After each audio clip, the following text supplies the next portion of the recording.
That's a great set, and Thank you. I was a little startled by your literacy in '80s rock and roll.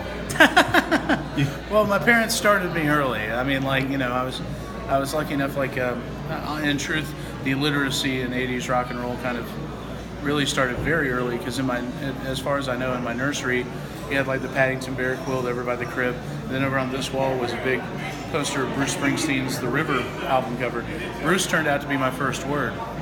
So says my dad, and he says that there's tape proof of it somewhere. But we didn't have cable at first, so we just had like an awesome record collection. And I grew up listening to Bruce Springsteen and Squeeze and Elvis Costello and Graham Parker and Rockpile and Carlene Carter and all these other amazing artists, and all of that kind of got jumbled into my head somehow, and I just never let it go. Music was the only thing that I've ever really been decent at, besides retail sales. What a great upbringing you had.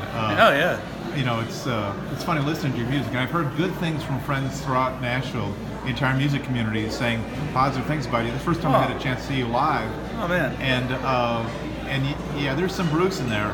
Oh, definitely, and it's definitely on the record. Like, especially this last record, we kind of went into the first record kind of just cutting demos because I didn't have anything to sell at shows. This one we went in there with the purpose of like, let's make an old-fashioned Born to Run, Damn the Torpedoes type rock record, and that's amazingly that's how it kind of came out. And so I'm unapologetically, I feel like if you're going to steal from somebody, steal from the best. So you clearly like wordplay and you have fun with it.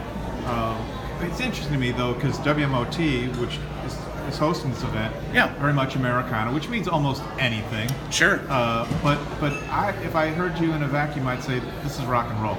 Well, yeah, I think that's it's an interesting thing, if you got to call something anything, I mean, there's worse things to be called than Americana, but it's such a vast genre and this vast landscape of stuff that has now kind of been pulled into the Americana thing. It's kind of interesting to see, artists that were considered country 20 years ago are not country artists, they're Americana artists.